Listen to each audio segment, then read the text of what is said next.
During the Second World War, there were accounts of resistance against the Nazis from within those countries which were occupied and absorbed into the Third Reich. There were also stories of resistance that occurred from within Germany itself, as those who opposed Hitler and his politics stood defiant against a man who they deemed would ruin Germany. For many, Hitler guaranteed the German nation a future. However, across Nazi-occupied territory, the story was very different. Many of those living within occupation longed for a return to the days prior to the invasion. There were huge acts of resistance by groups such as the Partisans, who were operational in the Balkans. The group were known for disrupting the Wehrmacht greatly in the region, and today are considered one of the most successful resistance groups in history. Today we look at the remarkable story of Zinaida Portnova, a young girl who took a brutal stance against the Nazis. So join us today as we look at the brutal execution of Zinaida Portnova, the Nazi-killing teenage girl. And remember to support our channel. Please make sure to subscribe. Zinaida Portnova was born on the 20th of February 1926 in Leningrad. Leningrad itself saw a rather long and horrific siege during the Second World War, and the battle was one of the key elements of the war on the Eastern Front. Her father worked at a local industrial plant, and her family were a working-class Belarusian family. She had a younger sister, and in the summer of 1941 she was sent to live with her grandmother in a small village in northern Belarus. This coincided with the Nazi invasion of the Soviet Union. Initially, an invasion of Russia by the German army and by Hitler's forces seemed unlikely. Previously, the Soviets and the Nazis had signed the Molotov-Ribbentrop Pact, in which they decided to carve up Poland between them, but also they agreed a 10-year peace deal between the two nations.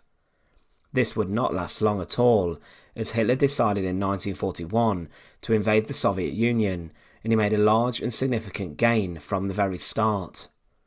The invasion, known as Operation Barbarossa, began on Sunday the 22nd of June 1941, and the aim was for the Nazis to crush the Soviets and communism.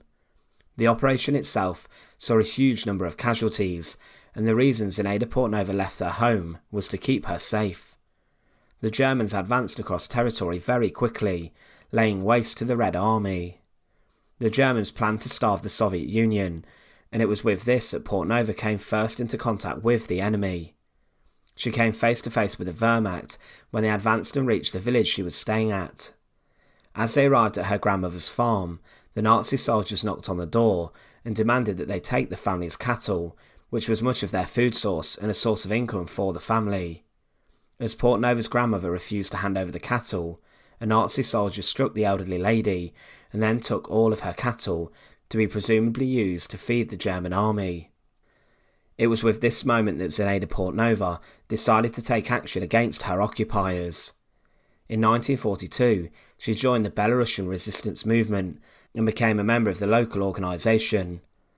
They were known as the All-Union Leninist Young Communist League, or were known as the Young Avengers. They were the youth detachment of the Communist Party, and Portnova was seen as a key part of the resistance. At the time she was around 16, and she was seen as a reliable member who could help promote the resistance within Nazi-occupied Belarus. She began to distribute Soviet propaganda leaflets and literature across Belarus to help bring people to the cause that she was championing, and also to persuade people to take up arms and question the Nazi way of life. She then began to hide weapons for the Soviet soldiers and the resistance and build up arms for the resistance groups, ready for an armed uprising. Also, she began to spy on German soldiers and report on their movements for the Soviets. As well as carrying out this vital work, she also began to become adept at handling weapons and creating bombs to be used in acts of sabotage. These acts, in which Portnova was involved in, it is estimated killed around 100 German soldiers in attacks against local power plants, local fuel pumps, and also a brick factory.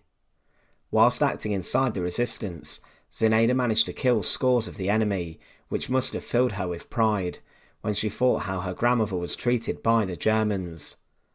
One of her biggest operations came in 1943, and she had big plans. She began to work in a kitchen in Obol, and in August 1943 carried out one of her most serious operations. Whilst working as a cook's assistant, she managed to infiltrate the kitchens that supplied local Nazi soldiers from a nearby town. She was the one tasked with helping to prepare meals for the soldiers, and with this she decided to tamper with these meals.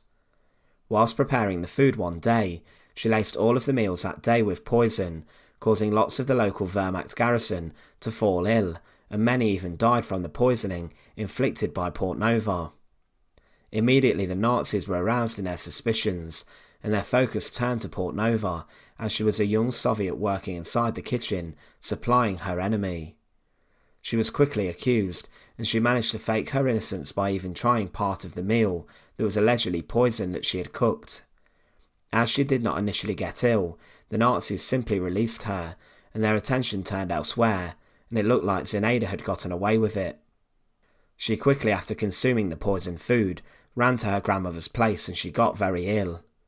The next day she did not go into work, and the Germans began to consider this very suspicious, and she was treated like a criminal at large. She was now a wanted girl, and Portnova then joined a partisan detachment, and she wrote home saying, "Mum, we are now in a partisan detachment. Together with you, we will defeat the Nazi invaders."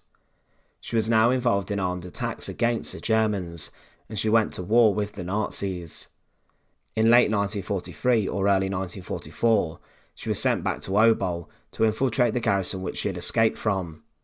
The aim of her recon mission was to find out the cause behind a failed partisan sabotage mission. However, during this investigation, she was captured by local police. The local police, who were in collaboration with the Germans, quickly turned her over to the enemy after they confirmed her identity.